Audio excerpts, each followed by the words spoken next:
श्रृंखला सर्व आत्माओं के पिता परमात्मा शिव के द्वारा उच्चारित महावाक्यों के संकलन पर आधारित है। ओम शांति। गॉडलीवुड स्टूडियो द्वारा प्रस्तुत अमूल्य रत्न में आप सभी का हार्दिक स्वागत है। स्वतंत्रता प्रत्येक इंसान का जन्म सिद्ध अधिकार है और इस अधिकार का संविधान में भी प्रावधान है। परंतु आज इंसान बाह्य रूप से तो स्वतंत्र है, परंतु आंतरिक रूप से अनेक सूक्ष्म बंधनों की रस्सियों में व कर्म बंधनों की रस्सियों में जकड़ा हुआ है। इस आंतरिक परतंत्रता का मूल कारण क्या है, आज हम ईश्वरीय महावाक्यों द्वारा समझेंगे। और इन महावाक्यों के स्पष्टीकरण के लिए हमारे मध्य हैं प्रजापिता ब्रह्मा कुमारीज ईश्वरीय विश्वविद्यालय के वरिष्ठ राजयोगी शिक्षक आदरणीय राजू भाई साहब। तो सब आपका आज के एपिसोड में बहुत बहुत स्वागत है। तो सब आज हम बात करेंगे 27 मार्च 1985 के महावाक्यों पर, जिसका टॉपिक है कर्मातीत अवस्था। सब परमात्मा कहते हैं कि बंधन मुक्त आत्मा ही जीवन मुक्त का अनुभव कर सकती है। कोई भी हद का सहारा नहीं, अर्थात बंधनों से किनारा है। अगर किसी भी प्रकार का छोटा बड़ा, स्थूल व सूक्ष्म मनसा से व कर्म से हद का कोई भी सहारा है तो बंधनों से किनारा नहीं हो सकता। सब बंधन मुक्त अवस्था को थोड़ा स्पष्ट करें। परमात्मा ने यहाँ बंधन का एक बहुत नया रूप बता दिया जी, कि अगर हम कोई देहधारी को सहारा भी बनाते हैं तो भी एक बंधन बनता जाता है। परमात्मा एक सहारा है तो हम आत्मा स्वतंत्र हैं जी। और जहाँ पर कोई भी स्वार्थ से, कोई भी लेन देन के हिसाब से किसी के साथ हमने अपना संबंध बनाया और उसको अपना सहारा बना लिया, तो धीरे धीरे अगर वो सहारा टूटेगा या सहारा हटेगा तो हम बहुत परतंत्र हो जाएंगे। परमात्मा कहते हैं ये बहुत बड़ी परतंत्रता है किसी भी देहधारी को किसी भी रूप से अपना सहारा समझ लेना जी। सहारा एक ही सहारे दाता परमात्मा है जी। उसके साथ हमारे सब संबंध अगर जुटे हुए हैं तो हम हद के सहारों से किनारा कर लेते, और जब हद के सहारों से हम किनारा करते हैं तब हम सच्चे स्वतंत्र रह सकते हैं। किसी भी प्रकार का कोई ने सहारा बनाया तो वो कहीं न कहीं बंधन जरूर बन जाएगा। बिल्कुल। परमात्मा कहते हैं कि मेजॉरिटी बड़े बड़े बंधनों से मुक्त है। जो स्पष्ट दिखाई देने वाले बंधन हैं व रस्सियां हैं, उससे तो किनारा कर लिया है, लेकिन अभी कोई कोई ऐसे अति सूक्ष्म बंधन व रस्सियां रही हुई हैं जिसको महीन बुद्धि के सिवाय देख व जान भी नहीं सकते हैं। तो सब महीन बुद्धि को थोड़ा स्पष्ट करें। क्योंकि परमात्मा हम बच्चों की बुद्धि को बड़ा स्वच्छ और महीन बना रहे हैं। महीनता माना अंदर को जानना, अंदर को देखना, समझना। मान लो आज हम मेडिटेशन करते हैं, योग करते हैं, और योग के अंदर परमात्मा की तरफ बुद्धि जाने की बजाय कहीं पर भी खींच रही है। कोई देहधारी की तरफ जा रही है, कोई वस्तुओं की तरफ जा रही है, कोई बातों की तरफ जा रही है कि मेरे साथ इसने ऐसा किया, मेरे को इसने ऐसा बोल दिया। तो ये सूक्ष्म है, बहुत सूक्ष्म बंधन है ये। और उस बंधन को जब तक बुद्धि एकाग्र नहीं है, स्वच्छ नहीं है, महीनता वाली बुद्धि नहीं है, तब तक इस सूक्ष्म बंधन को समझ नहीं सकती। और जब तक उसको समझ में नहीं आया कि बंधन है, तब तक वो काटेगा कैसे। बाहर के बंधन तो फटाफट कट जाते हैं। माँ का बंधन, बाप का बंधन, पति का बंधन, बच्चों का बंधन, ये तो देहधारियों के बंधन थे। कई आत्माएं उनको फट से काट देती, एक धक से निश्चय कर लेती कि मेरा कोई नहीं। लेकिन अंदर से आत्मा सूक्ष्म बंधनों में जो बंधी हुई रहती है, किसी के प्रभाव में प्रभावित है, किसी से नफरत घृणा है, कोई भी कारण से अगर बुद्धि योग के अंदर इधर उधर भटक रही है तो भटकना सिद्ध करता है कोई सूक्ष्म बंधन है। और उसको हम बहुत एकाग्रता के आधार से, बुद्धि की स्वच्छता और महीनता के आधार से हम परख सकते हैं कि ये बंधन है, इसलिए मेरा योग नहीं लगता जी। उसको चेक करना चाहिए और सूक्ष्म बंधन को कहाँ कहाँ लगाव है, कहाँ झुकाव है, किधर आकर्षण हो रहा है, उसको कट करना ज्ञान और योग से। तब हम मुक्त हो सकते हैं, स्वतंत्र हो सकते हैं, और तब योग यथार्थ और परमात्मा के साथ मिलन हो सकता है, उनकी शक्तियों का अनुभव हो सकता है। बिल्कुल। वैसे परमात्मा कहते हैं कि जैसे आजकल के साइंस वाले सूक्ष्म वस्तुओं को पावरफुल ग्लास द्वारा देख सकते हैं, साधारण रीति से नहीं देख सकते। ऐसे सूक्ष्म परखने की शक्ति द्वारा उन सूक्ष्म बंधनों को देख सकते व महीन बुद्धि द्वारा जान सकते हैं। अगर ऊपर ऊपर के रूप से देखें तो न देखने व जानने के कारण वह अपने को बंधन मुक्त ही समझते रहते हैं। मतलब अक्सर इंसान को ये होता है, वहम होता है कि शायद अब तो मेरे ऊपर कोई बंधन नहीं है, अब तो मैं स्वतंत्र हूँ, तो अभी हमारी वो स्थिति ऊंची होनी चाहिए, परंतु ऐसी होती नहीं है। इसको थोड़ा सा स्पष्टता से बताएं। परमात्मा हम सबको बहुत सूक्ष्म परखने की बुद्धि देते हैं जी, और उसका बहुत अच्छा मिसाल दे रहे हैं, क्योंकि कोई भी छोटे से छोटी चीज को आज वैज्ञानिक भी कोई न कोई विधि से चेक करते हैं, परखते हैं। और पहले जमाने में एक मैग्नीफाई ग्लास होता था, उसके गिलास के आगे कोई छोटे कण होते थे, उनको भी बड़े रूप में देखा जा सकता था। आज साइंस बहुत डेवलप कर गई है, कंप्यूटर है लोगों के पास, बहुत जूम करके बहुत छोटी छोटी चीजें बड़े रूप में दिखाई देने लगते हैं। परमात्मा कहते हैं जब तक आपकी बहुत स्वच्छ बुद्धि नहीं है, महीन बुद्धि नहीं है, तब तक आपको अपने बंधनों का पता नहीं चलेगा। ऊपर से समझेंगे मेरा को कोई बंधन नहीं है, मैं बिल्कुल फ्री हूँ, स्वतंत्र हूँ, लेकिन अगर आंतरिक स्थिति एक रस नहीं रहती, अगर बुद्धि भटक रही है, कहीं न कहीं आकर्षण हो रही है, तो जरूर कोई सूक्ष्म बंधन है और उन बंधनों के कारण ऊंची स्थिति का अनुभव नहीं हो पा रहा है जी। और हम कह रहे हैं हमारे को तो कोई बंधन नहीं है, किसी संबंध का बंधन नहीं, कोई चीज का बंधन नहीं, मैं तो स्वतंत्र हूँ। तो परमात्मा कहता है इसके लिए मैग्नीफाई ग्लास चाहिए, बहुत पवित्र स्वच्छ बुद्धि चाहिए और साथ साथ परमात्मा से कनेक्शन चाहिए, तब पता चलेगा कि सचमुच ये बंधन अभी तक मुझे खींच रहा है। मन का बंधन बहुत बड़ा बंधन है, शरीर का बंधन है, अपने संस्कारों का बंधन है, किसी से कोई सहारा है, किसी सेवा साथी को हम समझते हैं ये बहुत अच्छा साथी है, तो वो सहारा भी तो अपनी तरफ आत्मा को खींच करके बंधन बना रहा है जी। परमात्मा की बजाय अगर किसी देहधारी की तरफ उसको सहारा समझ करके बुद्धि जा रही है जी। तो परमात्मा कहता है ये भी सूक्ष्म बंधन है जो आपको परमात्मा की बजाय देहधारियों में फंसा रहा है। बिल्कुल, परमात्मा इसलिए कहते हैं कि अगर 2-4 मिनट के लिए भी याद की यात्रा का लिंक टूट गया तो टूटने के बाद जोड़ने की फिर मेहनत करनी पड़ेगी, क्योंकि निरंतर में अंतर पड़ गया ना, दिल में दिलाराम के बदले और किसी की तरफ किसी भी कारण से दिल का झुकाव होता है, इससे बात करना अच्छा लगता है, इससे बैठना अच्छा लगता है, इसी से ही यह शब्द माना दाल में काला है, इसी से ही का ख्याल आना माना हीनता आई। तो सब इसको थोड़ा गहराई से समझाएं। ये बहुत महीन बात है, क्योंकि जिन आत्माओं के साथ हमारे सेवा संबंध है जी, जिनके साथ हम सेवाएं कर रहे हैं और कोई हमें अच्छा सहयोग देता है, कोई समय पर हमारी हाँ जी में हाँ मिलाता है जी। मैंने हम कहा और उसने फट से कर लिया, तो धीरे धीरे उसका स्नेह जो बढ़ता जाता है वो स्नेह कहीं कहीं लगाव का रूप ले लेता है। परमात्मा उस पर बहुत ध्यान खिंचवाते हैं कि अगर मान लो यही व्यक्ति बहुत अच्छा है, ये बहुत अच्छा स्नेही है, बहुत अच्छा सहयोगी है, और एक से ही बात करना, एक से ही बैठना, एक से ही सेवा लेना, उसकी तरफ ही आकर्षण रहना, तो ये बंधन बन जाता है जी। तो परमात्मा इस पर बहुत ध्यान खिंचवाते हैं कि अगर अच्छे हैं तो सभी अच्छे हैं, बेहद का परिवार है, बहुत ऊंची भावना सबके प्रति रखो, शुभ भावनाओं से सबका साथ लो, सबको सहयोगी बनाओ। एक व्यक्ति की तरफ अगर विशेष आपका ध्यान जा रहा है, इसका सहयोग अच्छा है, ये बहुत स्नेही है, बहुत समय पर मदद करता है, धीरे धीरे वो रस्सी जो है वो लगाव की बन जाएगी, वही अच्छा लगने लगेगा। और जहाँ वही अच्छा लग रहा है, माना कुछ बाबा कह रहे हैं दाल में काला है, धीरे धीरे उसकी तरफ बंधन बन रहा है। सूक्ष्म है, इसको चेक करने वाला समझ सकता है कि बंधन है। कई आत्माएं नहीं महसूस कर पाती, और कोई अगर कह देता है तो इनकी भावनाएं मेरे प्रति गलत है, मैं ऐसा नहीं हूँ, ऐसा तो अज्ञानी लोग भी नहीं सोचते। कई बार ऐसी बहुत अंदर अंदर आत्मा दूसरों से नाराज होने लगती है, लेकिन होता सूक्ष्म बंधन है। तब कोई के कहते जहाँ पर थोड़ी आग होगी वहीं तो धुआं होगा। अगर धुआं उठ रहा है, कोई कारण से कोई बात आपके लिए सोची जा रही है या कही जा रही है, तो उसको चेक किया जाए, तुरंत जवाब न दिया जाए, चेक करो, चेंज कर लो।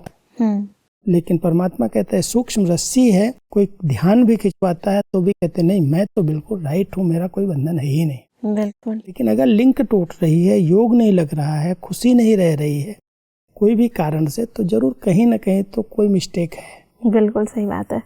परमात्मा कहते हैं कि विशेषता देखो, गुण देखो, लेकिन इसी का ही यह गुण बहुत अच्छा है, यह बीच में न लाओ। यह ही शब्द गड़बड़ करता है, इसको ही लगाव कहा जाता है। फिर चाहे बाहर का रूप सेवा हो, ज्ञान हो, योग हो, लेकिन जब इसी से ही योग करना है, इसका ही योग अच्छा है, यह ही शब्द नहीं आना चाहिए। ये बहुत लगाव की गहरी परिभाषा है जी। इस परिभाषा को कहीं समझ नहीं पाते। फलानी बहन अगर योग कराती है, वो अगर मुरली सुनाती है तो मेरे को बहुत अच्छा लगता है, यही अच्छा है, इसको ही सुनाना चाहिए, इसको ही योग कराना चाहिए। जी। माना परमात्मा कह रहे कहीं सूक्ष्म लगाव है, उसकी तरफ आप आकर्षित हुए हो, इसलिए वही अच्छा लग रहा है। भगवान के महावाक्य हैं, कोई भी सुना रहा है, कोई भी योग करा रहा है, एक ही व्यक्ति की तरफ आकर्षित क्यों? तो ये सूक्ष्म रस्सियां जो हैं लगाव की, उनको चेक करना चाहिए, नहीं तो ये बंधन बन जाएगा और ये बंधन फिर उड़ती कला में उड़ने नहीं देगा। आज छोटा रूप है, कल बड़ा रूप हो जाएगा।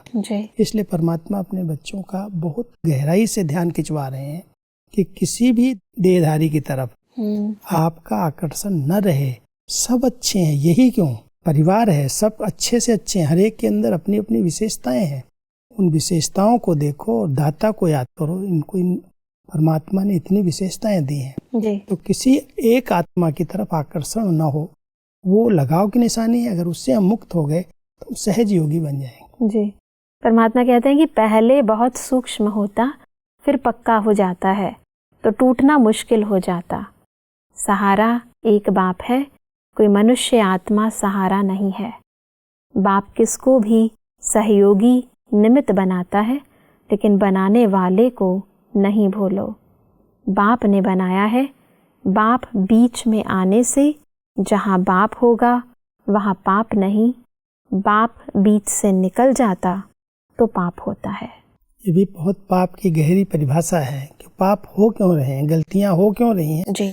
क्योंकि हम बीच से बाप को निकाल देते। ये व्यक्ति बहुत अच्छा है, इसकी वाणी बहुत अच्छी है, इसका चिंतन बहुत अच्छा है, इसका समझाने का तरीका बहुत अच्छा है, तो परमात्मा कहता है अच्छाई की तरफ आप प्रभावित हो रहे हो। लेकिन इस अच्छाई को पीछे बनाने वाला कौन है, किसने इसको निमित्त बनाया? जी। तो अगर बाबा की तरफ ध्यान जाता, वो बीच में आ जाता तो पाप नहीं होता। और अगर आत्माएं ही ध्यान पर रहती हैं तो धीरे धीरे वो सूक्ष्म बंधन बड़े बंधन में कन्वर्ट हो जाता है। बिल्कुल। परमात्मा आगे कहते हैं कि दूसरी बात, कोई ना कोई साकार साधनों को सहारा बनाया है। साधन है तो सेवा है। साधन में थोड़ा नीचे ऊपर हुआ तो सेवा भी नीचे ऊपर हुई। साधनों को कार्य में लगाना वह अलग बात है, लेकिन साधनों के वश हो सेवा करना, यह है साधनों को सहारा बनाना। साधन सेवा की वृद्धि के लिए हैं, इसलिए उन साधनों को उसी प्रमाण कार्य में लगाओ, साधनों को आधार नहीं बनाओ। तो सब इस सूक्ष्म गहन गति को भी थोड़ा स्पष्ट करें। एक तरफ देहधारी आत्माओं के साथ लगाओ और दूसरी तरफ सेवा के साधनों से। जी। साधन है तो सेवा होगी, लेकिन अगर साधन नहीं है तो सेवा करना ही छोड़ देते। तो परमात्मा कहता है साधन सेवा की वृद्धि के लिए जरूरी है, होने चाहिए, लेकिन उसको आधार नहीं बना लो। होगा तो ही हम सेवा करेंगे, अगर ये साधन नहीं है तो हम नहीं कर सकते। तो परमात्मा कहते हैं तो अधीनता हो गई। बिल्कुल। साधन जरूरी हैं, मिलेंगे समय पर, जहाँ आवश्यकताएं हैं वो अवश्य मिल जाएंगी, लेकिन आप उनके आधार पर नहीं चलो कि ये साधन होगा तो हम यहाँ जाएंगे, ये साधन होगा तो हम ये सेवा करेंगे। परमात्मा कहता है ये तो आपकी अधीनता हो, ये भी एक बंधन है, उसको आप सहारा बना रहे हो। आप सेवा में लग जाओ, जो आवश्यकताएं होंगी वो साधन अपने आप आ जाएंगे। जी। पहले से ही साधन हो तो मैं सेवा करूं, ये बंधन है। बिल्कुल। परमात्मा कहते कि आधार एक बाप है, साधन तो विनाशी है। विनाशी साधनों को आधार बनाना, अर्थात जैसे साधन विनाशी है, वैसे स्थिति भी कभी बहुत ऊंची, कभी बीच की, कभी नीचे की बदलती रहेगी। अविनाशी एकरस स्थिति नहीं रहेगी, तो दूसरी बात, विनाशी साधनों को सहारा आधार नहीं समझो, यह निमित्त मात्र है, सेवा के प्रति है, सेवार्थ कार्य में लगाया और न्यारे। साधनों के आकर्षण में मन आकर्षित नहीं होना चाहिए। तो साधनों के बंधन से मुक्त होने की इस विधि को थोड़ा स्पष्ट करें। परमात्मा बहुत गहरी बात सुना रहे हैं। कई बच्चे समझते हैं कि साधन ही होंगे तभी सेवा होगी जी। उनको एक आधार समझ करके चलते हैं। आधार एक बाबा है। हम बाबा को देख करके, हमारी दादियों ने कैसे सेवा शुरू की, कोई साधन तो थे ही नहीं जी। कोई भी प्रकार का साधन नहीं, न भोजन तक का साधन नहीं था, मकान किराए के क्या, बाहर बैठ करके भी सेवाएं दादियों ने की। जी। साधन होगा, ये हमें सैल्वेशन मिलेगी तो हम सेवा करेंगे, उन्होंने सेवाएं शुरू कर दी, साधन अपने आप पीछे आ गए। बाबा को प्रत्यक्ष करना है, बाबा की सेवा के लिए हम निमित्त हैं।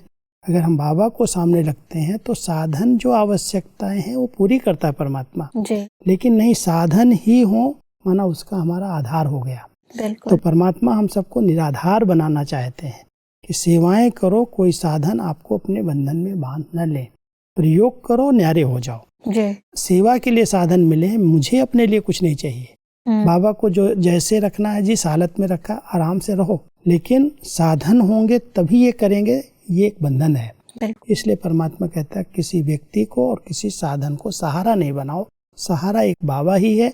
बाबा के सहारे चलोगे तो सब साधन अपने आप मिल जाएंगे। जी। तो सब परमात्मा कहते हैं कि जब कर्मातीत अवस्था होनी है तो हर व्यक्ति वस्तु कर्म के बंधन से अतीत होना, न्यारा होना, इसको ही कर्मातीत अवस्था कहते हैं। कर्मातीत माना कर्म से न्यारा हो जाना नहीं, कर्म के बंधनों से न्यारा, न्यारा बनकर कर्म करना अर्थात कर्म से न्यारे। कर्मातीत अवस्था अर्थात बंधन मुक्त, योग युक्त, जीवन मुक्त अवस्था। सब कर्मातीत अवस्था को थोड़ा स्पष्ट करें। पढ़ाई का हमारे पुरुषार्थ का एक ही लक्ष्य है जी। कि हमें कर्मातीत स्थिति को प्राप्त करना है। जी। परमात्मा कर्मातीत स्थिति की बड़ी गहरी परिभाषा बता रहे हैं। कर्म से अतीत नहीं होना है, कर्म तो अंत तक करने ही हैं। जी। लेकिन कर्म में जो बंधन बन रहे हैं, चाहे देह से, चाहे संबंधों से, चाहे सेवाओं से, चाहे सेवा साथियों से, चाहे साधनों से, परमात्मा कहता है उन बंधनों से अतीत होना है। और बंधनों से अतीत होते होते कर्म कर रहे हैं, कर्म हमें अपने बंधन में बांधेंगे नहीं। जी। हम कर्म करते हुए भी मुक्त स्थिति का अनुभव कर सकते हैं। जी। इसी को ही योग युक्त, जीवन मुक्त स्थिति कहते हैं, क्योंकि वो कोई भी कर्म हमें बांध नहीं रहा है। कर्म हम कर रहे हैं लेकिन कर्म करते हुए भी न्यारे और प्यारे हैं। तो परमात्मा हम सबको कर्मातीत की गहरी परिभाषा बताते कि बच्चे कोई भी कर्म आपको अपने बंधन में न बांध ले। कर्म तो करने हैं, सब सेवाएं करो, लेकिन सेवा करते हुए भी बहुत न्यारी और प्यारी स्थिति रहे। कोई भी बंधन किसी भी प्रकार का अगर बंध रहा है, हिसाब किताब बन रहा है, माना हम कर्मातीत स्थिति से बहुत दूर चले गए। बिल्कुल। इसलिए इस लक्ष्य को प्राप्त करने के लिए कर्म करते हुए भी न्यारे और प्यारे रहने का बैलेंस चाहिए। बिल्कुल। परमात्मा कहते हैं कि समय प्रति समय परखने की शक्ति में कई बच्चे कमजोर हो जाते हैं, परख नहीं सकते हैं, इसलिए धोखा खा लेते हैं। परखने की शक्ति कमजोर होने का कारण है बुद्धि की लगन एकाग्र नहीं है। जहाँ एकाग्रता है वहाँ परखने की शक्ति स्वतः ही बढ़ती है। सब इसको थोड़ा स्पष्ट करें। जब कोई भी चीज में एकाग्रता आती है, जी। एकाग्रता के साथ स्वच्छता आती है। जी। और जहाँ स्वच्छता होती है वहाँ स्पष्टता आ जाती है। मान लो आज कहीं बहते हुए पानी को इकट्ठा किया जाए, एकाग्र किया जाए, तो एकाग्र हुआ पानी में जो भी कण है, मैल है, वो धीरे धीरे वो बैठ जाता है, स्वच्छ हो जाता है पानी। जी। और स्वच्छ होने के बाद स्पष्ट हो जाता है। तो परमात्मा यहाँ कह रहे हैं एकाग्रता से परखने की शक्ति आती है। ऐसे ही नहीं आ जाएगी एकाग्र होने से परखने की। एकाग्र होने से मन के अंदर जो इधर उधर के विचार चल रहे हैं, व्यर्थ बातें चल रही हैं, वो सब शांत हो जाती है। और जब वो व्यर्थ बातें शांत हो जाती हैं तो मन बड़ा स्वच्छ हो जाता है। उस स्वच्छ दर्पण के आगे कोई भी चीज आएगी तो स्पष्ट हो जाएगी, पता चल जाएगा। तो हमारी परखने की शक्ति तभी बढ़ रही है जब हम एकाग्रचित्त होकर के व्यर्थ बातों को बिल्कुल फुल स्टॉप लगा देते, स्वच्छ हो जाते हैं, तो स्वच्छता परखने की शक्ति को ले आती है जी। इसलिए परखने की शक्ति बहुत जरूरी है, नहीं तो कहीं ना कहीं दुख मिल रहा है, कहीं धोखा मिल रहा है। बिल्कुल। हर व्यक्ति किस रूप से मेरे सामने आ रहा है, अगर हम परख नहीं सकेंगे तो कहीं ना कहीं नुकसान जरूर होगा। इसलिए कलयुग के अंदर इस शक्ति की बहुत जरूरत है, और इसकी कमी का एक ही कारण है कि मन बड़ा चंचल है, एकाग्र नहीं होता। हम जब बैठे एकाग्रचित्त होकर के एकदम एक के ध्यान में मग्न हो जाएं, तो एकाग्रता, स्वच्छता, पवित्रता ले आएगी, और उसके बाद हम कोई भी व्यक्ति को, कोई भी समस्या को, कोई भी परिस्थिति को परख करके उसको पार कर सकते हैं। जी। परमात्मा कहते हैं कि एकाग्रता अर्थात एक बाप के साथ सदा लगन में मगन रहना। एकाग्रता की निशानी सदा उड़ती कला के अनुभूति की एक रस स्थिति होगी। एक रस का अर्थ यह नहीं कि वही रफ्तार हो तो एक रस है। एक रस अर्थात सदा उड़ती कला की महसूसता रहे, इसमें एक रस। भाई साहब, एक रसता और एकाग्रता, इसको थोड़ा स्पष्ट करें। ये बहुत नई बात परमात्मा हम सबको सिखा रहे हैं। जी। कई लोग समझते हैं कि हमारी स्थिति एक रस है, माना हम जैसे हैं वैसे ठीक हैं, ना आगे बढ़ रहे हैं ना पीछे हट रहे, हम तो एक रस हैं। परमात्मा कहता है ये एक रस स्थिति नहीं है। जी। जहाँ एकाग्रता है वहाँ पुरुषार्थ में उड़ती कला है, और आगे से आगे आप बढ़ रहे हैं, ठहरे हुए नहीं हैं। लेकिन एक रस उनको कहते हैं जो अनेक रसों में बुद्धि नहीं जा रही है, इनकी बुद्धि इधर उधर भटक नहीं रही है, बुद्धि एकाग्र है, एक रस है, स्थिति ऊंचे से ऊंची अपने आप बनती जा रही है। जी। तो स्थिति अगर कोई की ठहरी हुई है और वो कहे मेरी स्थिति एक रस है, परमात्मा कहता है उसको एक रस नहीं कहते, वो तो ठहरती कला है, और ठहरे हुए पानी में तो बदबू होती है, गंदगी हो जाती है। बिल्कुल। ऐसे पुरुषार्थी आत्माएं जो जब से आती हैं, मानो आज ज्ञान लिया 15 साल 20 साल, जैसा पुरुषार्थ एक रस चल रहे हैं, न नीचे ऊपर होते न कुछ पता चलता है।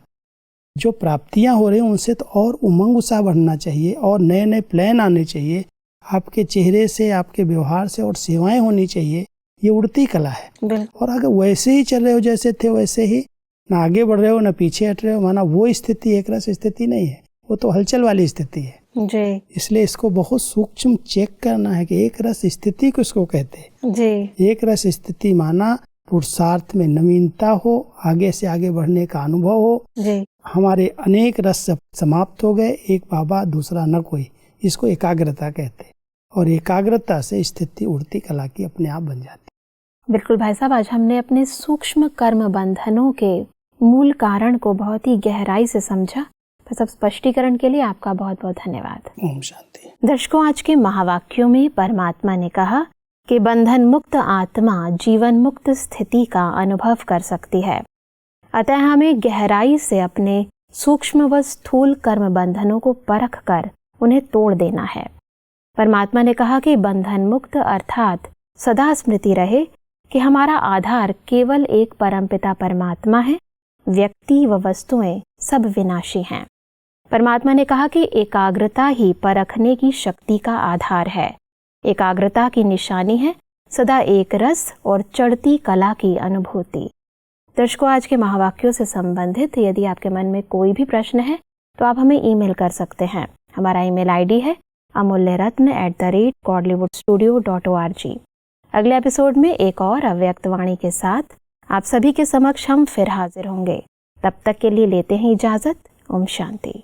अधिक जानकारी के लिए संपर्क करें Amulya Ratan Godlywood studio, Manmohini Van, Shantivan post, Abu road 307510, district Sirohi, Rajasthan. Email ID है amulyaratna@godlywoodstudio.org। इस श्रृंखला को प्रजापिता ब्रह्मा कुमारीज ईश्वरीय विश्वविद्यालय के सेवा केंद्रों पर क्लास में नियमित रूप से चलाने के लिए गॉडलीवुड स्टूडियो से संपर्क करें।